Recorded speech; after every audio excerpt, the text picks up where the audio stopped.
Welcome back to the Relaxing Ghost channel here on YouTube. As always, your host with the most, Ghost.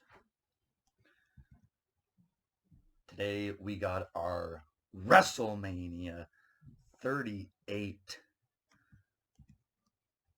pay-per-view review, recap, results, whatever you want to call it. We are going to be running down both nights 1 and 2 of WrestleMania. Huge weekend here in Dallas, Texas. So we did get a couple of matches that were unannounced officially on the card, including one from Stone Cold Steve Austin, Mr. McMahon himself. Man, what a good solid couple of nights it was. And man, this will be a good WrestleMania to go back and watch once things are all said and done. I think this was one of the better WrestleManias they've done over the past couple of years. So before we do get into it, if you are new to the channel, take some time, subscribe down to that channel, comment down below some of your favorite moments from WrestleMania 38. We did bring out a few of the classic VHS tapes and whatnot, some of our rare collection. This is WrestleMania. And like I said, I had a ton of fun. This was, you know, definitely a surprise, a good way. Like, definitely, better than expected. We'll put it that way. So, I believe night one was off the charts. Night two had a lot to live up to. And, I think a match did get cut from night one, but it was on night two. Um, we'll get into that in a minute. So, only 7 matches were on night one. And I thought things were going very well. Things flowed good. Besides the whole Peacock thing where they kind of play an ad after every match, which if you watched it live, it was just kind of like a match promo or something like that. So that is something they could work on. It's like a lot of dead space when you go back and watch it. Um, this was originally set to be a one-night event back in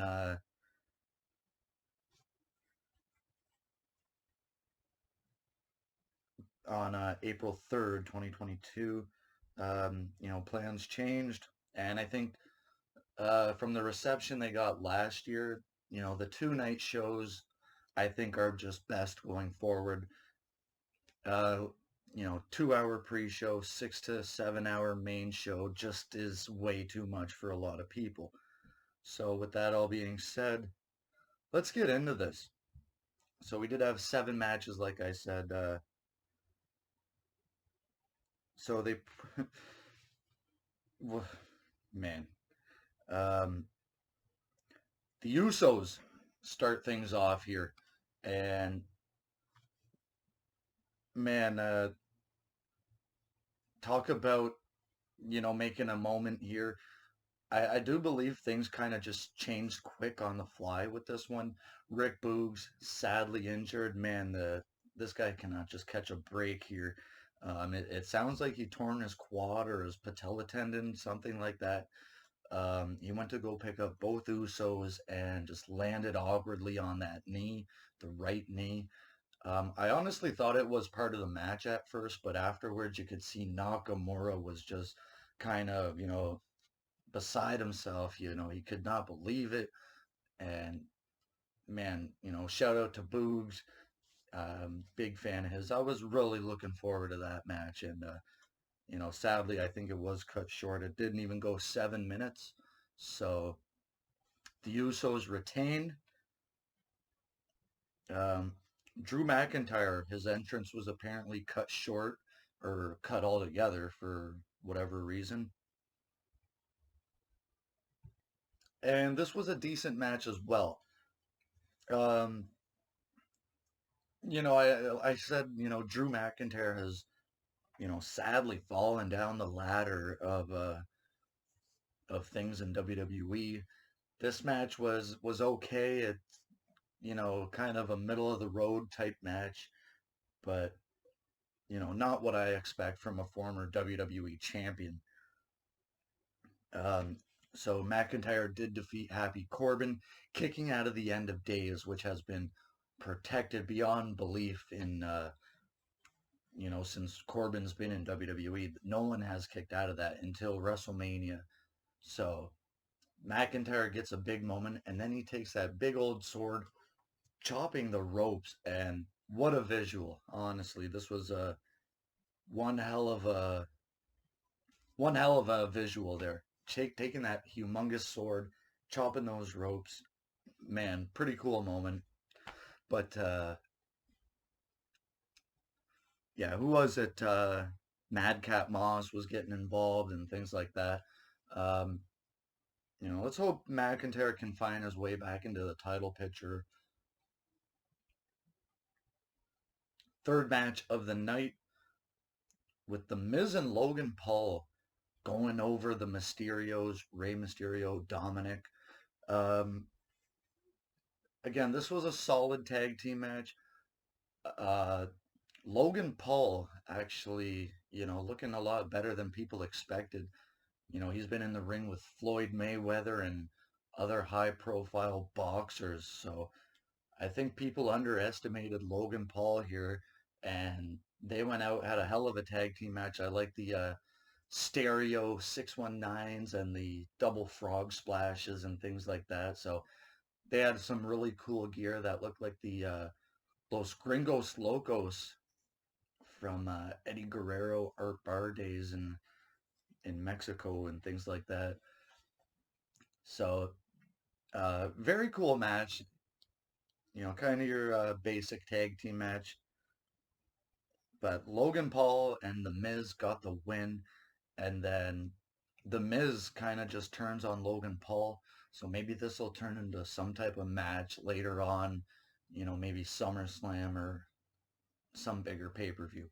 Maybe next year's WrestleMania. And now we're getting into the big time matches here. I thought this night one was very top heavy, and it all started right now with Seth Rollins and his opponent to be announced, which I think we all figured was Cody Rhodes. And this did not underdeliver. This was the moment of the entire WrestleMania. This was everything WrestleMania should be. The surprise, the action, the excitement, the story. It was all there. Eric Bischoff has a good breakdown of what to expect in a wrestling either environment, a match, with reality and action, story, and things like that. This match had it all. Cody Rhodes comes out to his huge pyro, and all of it was excellent. The crowd was at peak levels here, and one of the biggest pops I think I can ever remember in WWE history. Um, this was excellent. A fantastic match, whether you believe what people are saying where they were blown spots. Get out of here with all that nonsense. This was probably a as close of a 5-star match as you're going to get out of WWE these days. Um, I thought it was all well done. And Cody Rhodes does get the win. He had a huge knot on his forehead the next day, doing media interviews and whatnot. Um, man, I'm so happy to see Cody Rhodes back. And it looks like he's out here to enjoy himself, whether the executive roles got to him and whatnot, who knows? But, it was a lot of pressure being an executive and taking all the heat, trying to put the heat off yourself onto into some good, and it still, results in heat. That's all part of the job. But going out there, being a performer, performing at WrestleMania, hitting the dusty roads, those first couple of jabs and then the bionic elbow. I mean, that's the things wrestling fans live for, and seeing all those fantastic moments. And props to Seth Rollins for, pretty much building this whole storyline up by himself. I think I remember just one other match a few years ago where I think it was Roman Reigns and The Undertaker, where Reigns or they've done it a few times where one man just never really appears. Bray Wyatt did it as well with Taker, where Undertaker never really appeared, and just Bray Wyatt talking all those Monday nights. So when it's done well, it's done out of the park. And this WrestleMania staging and things like that, this was very cool. Um, I don't think it's going to be one of the best stages ever, but it was a very cool design stage. Of course, you're in Texas with the Cowboys, you got the big stars and things like that. So it was a pretty cool, pretty fun stage. Then for the SmackDown Women's Championship, Ronda Rousey, the 2022 Women's Royal Rumble winner, challenging Charlotte Flair. This match was kind of all over the place. I really wasn't too high on this match. Um, Apparently, Charlotte had a wardrobe malfunction, which I missed completely. Um, but it is all over the internet. And I did think Charlotte would win. And the only reason why is because it would have to, go out before Austin and Owens. And, there's a way you book cards. And, with a big babyface win before a big babyface, it's just not how you book a proper wrestling show. Someone said it good. You could do all the moves and things you want, but when you're trying to tell a story, you have to tell it the right way. Moves don't mean everything. 5-star matches aren't everything. So I thought the match was decent. You know, Ronda Rousey is just, I think she's kind of out of her element here, and you know, she can get frustrated at times, it seems, and I don't know what's up with her, but I would just wasn't really a fan of this match. Maybe 2 stars. The story is there, the intensity is there. Charlotte's poise is unmatched. I think, she's one in the best game. You know, no one can match Charlotte's poise and, her in-ring, being a ring general and things like that. No one's going to come close to Charlotte. So, I mean, when you put someone like Ronda Rousey, she's kind of all over the place. So we'll see if Charlotte and Rousey continue this, because it did come out like a kind of botched finish again. And, if they continue the feud, good. I think Rousey will win the title at some point, but maybe WWE seeing through her holes. And then the main event of night one, anyway, Stone Cold Steve Austin on the Kevin Owens show. This was everything that we've missed for 19 years. And look, we've had Austin at WrestleManias and Raws, everything, but an actual match, Austin has not had an actual match in over 19 years, or maybe close to 19 years, whatever it was. Uh, Man, this really hit the spot here. It really did. It started out in the ring, both men, cutting promos back and forth, until Austin said, you know what, I could have my first match here, and I could have my last match here in Dallas, Texas, and, let's get a referee out here. He almost said the GD, and yeah, they got the ref. They had a match, classic Steve Austin, you know, mud hole stomps, out in the arena battling it out.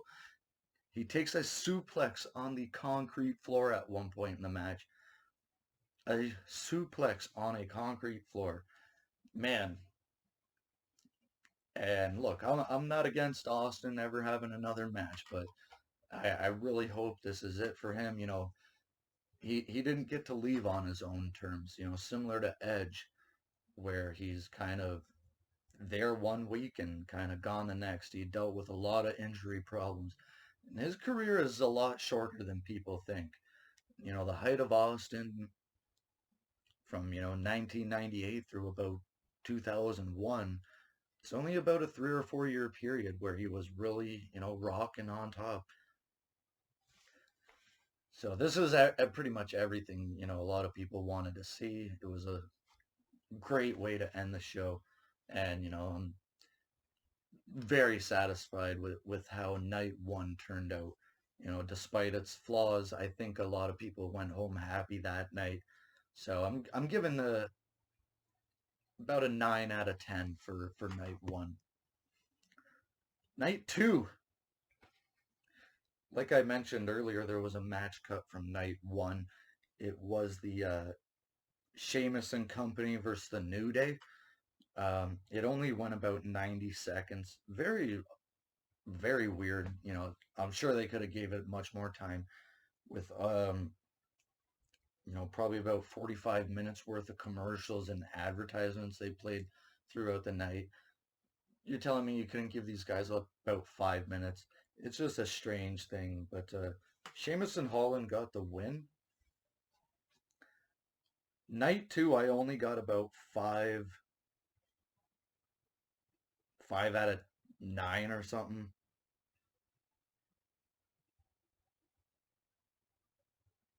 Correct. So, yeah, I got 4 out of 8, I guess it would be.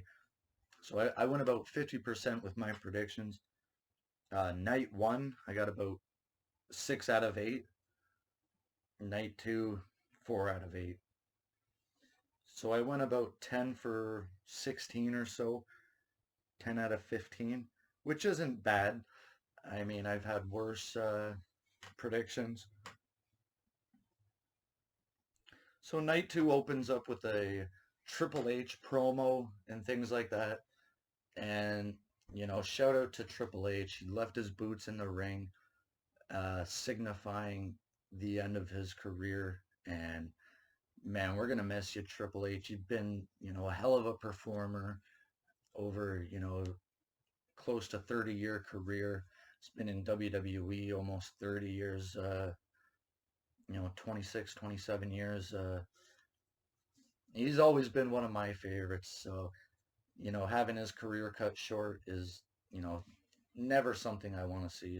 And, Triple H had a very good career, a lot better than what people expected out of him.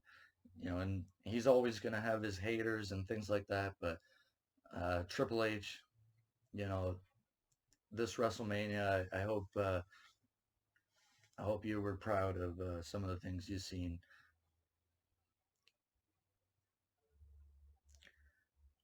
So the show officially opened up with the Raw tag titles, with RK Bro retaining the titles.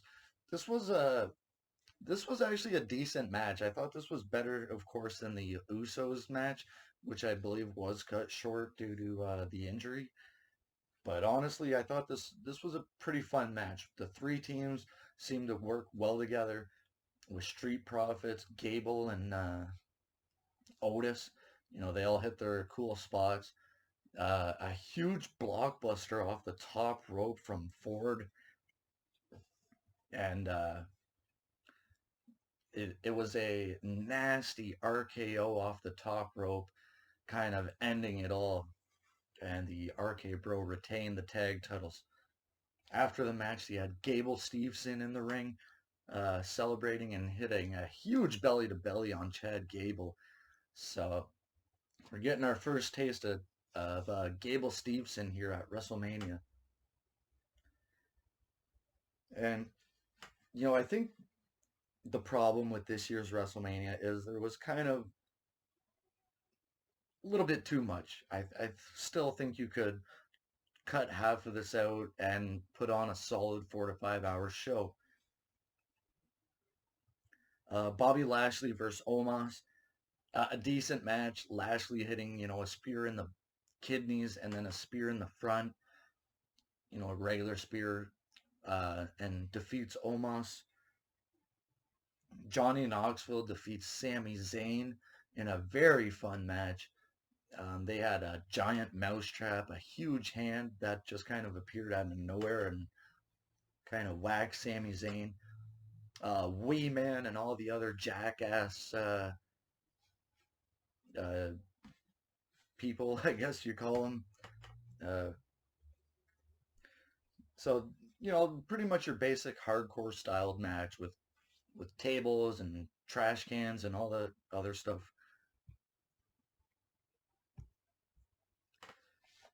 So Johnny Knoxville does defeat Sami Zayn in a pretty good match. I didn't think, I didn't really expect much coming from this match, but it was a lot better than expected. We had a fatal four-way women's tag team championship match. Um, Man, going forward, they really need to consolidate the championships, unify the men's tag titles, and possibly the women's championships. Man, just seeing kind of how many tag title matches there have been. Sasha Banks and Naomi do emerge victorious, the new women's tag champs. Um, this match just kind of felt all over the place. It only went about 10 minutes, and I never really felt like the crowd kind of connected. It was just all over the place, and they hit a weird finish, kind of like a double team, code breaker, fall away slam type combination pin, and Sasha Banks breaks her winless streak at WrestleMania. Edge and AJ Styles is probably going to be a very hard match to rate for me anyway. While I thought it got the time it deserved, Edge's entrance was fire, and all the cool stuff you expect from a match. Something really didn't click with this match, with me anyway. I felt bored at times watching this, and I should never feel that way. Maybe it went a little bit too long. I felt, they probably could have trimmed a good 5 minutes off this match. But both men are getting older and things like that, so it's probably, the better way to do matches with these guys. But I don't know, something just felt off with this match anyway. Edge does come out victorious after a huge spear. Damian Priest getting involved, and we're starting to see a new faction forming here with Edge. So AJ Styles just can't catch a break here. And like I mentioned, the Sheamus and Ridge Holland defeating the New Day in about 90 seconds. And we had Pat McAfee, Austin Theory. Again, this is a match I didn't really expect a lot from, but it turned out pretty good. About nine and a half minutes, just under 10 minutes. But it was a decent match. Pat McAfee, proving he's, pretty agile, for a guy that's looks bigger than he's advertised. Hitting a huge superplex at one point in time, defeating Austin Theory. And then this turns into a match with Mr. McMahon, like people originally predicted. Um, the match with McMahon didn't go very long, but Vince does get a win here. And after the match, Austin comes out. Everyone gets a stunner. Drinking a lot of beer. Fans are extremely happy. I don't think the pop was as big as the night before because that was like Austin's moment there. But that crowd the night one anyway was so loud. I don't think I've heard a louder crowd for Austin than when he announced he was going to have that match. That was a huge moment for Austin, and man, I I'm so happy I seen Austin's last matches and things like that. So shout out to Stone Cold Steve Austin, man, with Taker going in the Hall of Fame, Triple H retiring, and Austin having his last match. It was definitely a night to remember. And then the main event for the WWE and Universal Heavyweight Championships, a unification match, so they say. Roman Reigns versus Brock Lesnar. Lesnar looked unbeatable heading into this, winning the Royal Rumble, winning the WWE title, winning the Elimination Chamber. It really looked like Lesnar was gonna take this. I honestly thought, I seriously thought this was gonna be Lesnar's night. Lesnar doesn't get very big wins like this. Yeah, and it's ironic because Lesnar, it seems like he always wins. But I really thought Lesnar should have won here. And look, good for Roman. Roman is the future of the company. I understand why they're not going to give this huge win to Lesnar. They're trying to build stars, not to, diminish what they have. So Reigns getting the win was okay. I'm fine with it. They're trying to build stars. They don't build very many of them, but when they do, they do it right. This was kind of like a greatest hits out of the gate. It didn't really do much for me. I wasn't a big fan of this match. Um, with the F5s, the spears, the punches, they did the barricade spot outside. So it was a decent match. It goes about 10 to 12 minutes. I thought it was over before it really got started. Um, I I don't think Heyman really got involved. I'd have to really go back and watch it again, but I don't know. It just kind of seemed like the finish come out of nowhere. Maybe they were stuck on time or short on time. But overall, I think night two was a bit of a letdown, despite, the various entertainment throughout the night. Um, 7 out of 10 for night two. So yeah, about 16 out of 20, I'd say. Um, yeah, 8 out of 10 overall, maybe 7.5 out of 10 overall, somewhere around there. They did announce about 77 to 78,000 per night, which I thought was very strange. Um, I think just last week they were around 60, 58, 59,000 tickets sold. Look, you're not going to have 12,000 people in a skyboxes and suites. Probably not even close to 5,000. But they announced about 77,000 a night, which is it's still huge to have about 65,000 fans per night. They did about 130,000 fans. So overall, I was quite satisfied with the way this year's WrestleMania turned out. The changing of the guards. We'll see if they stick with the unification of the championships. And is is this the end of Lesnar for a while? I don't really see much for Lesnar to do. You know, People are kind of already sick of the Lesnar Reigns matches. I honestly love them. I love the hard hitting style, and you know these two huge mammoth titans just going at it. Let me know your thoughts on WrestleMania 38. As always, we'll talk to you later. Peace.